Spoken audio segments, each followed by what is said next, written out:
Hey, remember tech decks? You know, those little skateboard toys that you do tricks with your fingers? I don't know, for some reason I don't get the appeal of those. Now, actual skateboarding though? Now that's more like it. Sadly, I don't own a skateboard yet, so I'm stuck playing skating games.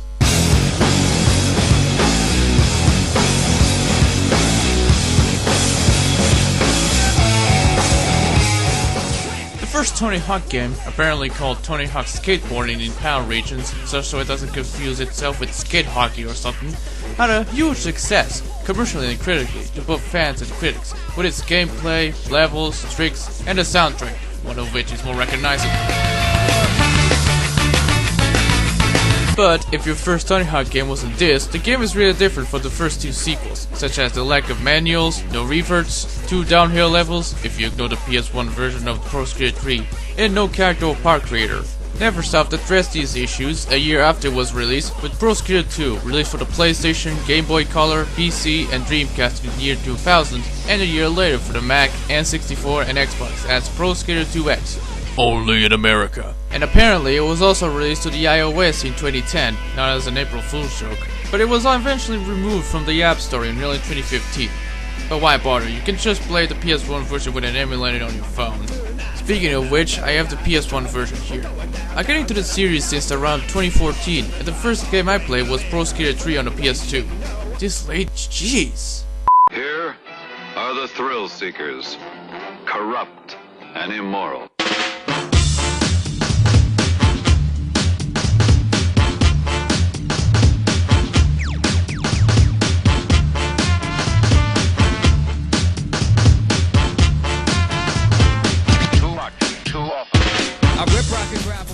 Ooh, this is nice.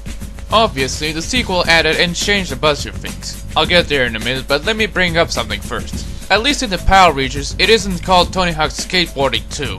They thought we know what Pro Skater meant, so they changed it to the original title. I'm gonna try Free Skate to get used to the controls. I seem to play as female characters in games recently. Is it because I wanted to be a woman? No, I just like playing as them, that's all. So for the sake of the review, I'm gonna play as Elisa Steamer. So like his predecessor, you roll by pressing X, and you also auto like you're accelerating. I'm no expert at skateboarding, so let's move on. You can perform a bunch of tricks, like grab tricks, flip tricks, grind tricks, and for the first time in the series, lip tricks, which is on the same button as the grind button. Also, you can now do manuals and switches, so that you can continue to rack up some points. For some reason, when I switch right after doing a pipe trick, it ends my points racking. What the hell? The movement feels great. The way you play depends on the stats of your character and board. Like for example, Hawkman the Goof. He's good at spinning but bad at jumping or olling. Me, however, I suck a bit at this game. You can also get more speed when doing tricks, more noticeably the grind tricks. Well, I'm prepared to begin my career, let's get this over with. Instead of tapes, here you do objectives for money and you must have enough to unlock new levels. The objectives range from the usual ones like Skate Collectathon and high score milestones to unique ones like hunting barrels, doing a trick over a cap, and collecting emblems. There's also cash floating around the level you can pick up. Well, done some objectives, that was a good try. You can buy stat upgrades, new tricks, and new decks to get better at the game, but I can manage to finish the first 2 without them. So after completing more objectives, I unlocked the school. Now, remember when I said I suck a bit at this game? Yeah. I have to destroy 5 bells by wall riding them. For me, the wall ride mechanic just doesn't work. It's a matter of luck to even try wall riding the first one. You're gonna have to be precise on your aiming.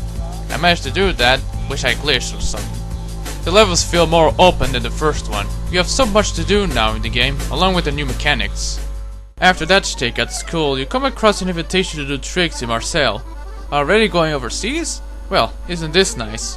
This is where I bring up again that I suck a bit. Like the predecessor, these competitions have 3 heats, and it must be at least 3rd place to unlock the new level. Variety counts and bills deduct points, so you have to be as good as, I don't know, a professional skater. I'm really crap at these for some reason, and this is coming from someone who managed to get 3rd on the first competition in Pro Skater 1 on an emulator, on a phone! Maybe it's because of the mechanics that sequel has. In addition to the new mechanics, there's also a park creator and a skater creator. The formula is where you create your own parks, obviously, with a variety of blocks, but for some reason it has to load the level again when you try testing it. Maybe it's to render it properly.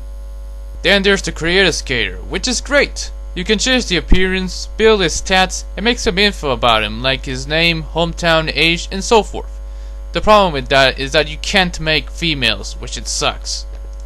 The graphics look a bit dated, kinda like most PS1 games. There's warping, a few graphical glitches, a medium-sized draw distance. Yeah, these PS1 games didn't age well. The sound is kinda alright. They're low quality most of the time, so it's no surprise that the music is here to save us. Yes, the soundtrack is as good as ever. My favorite has to be that Power Man 5000 song.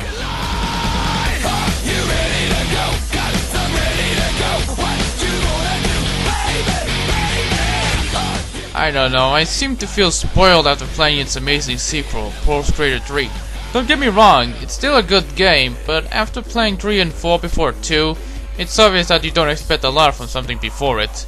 Still, it's a good game and I recommend it to your collection. Welp, another month, another game has been reviewed.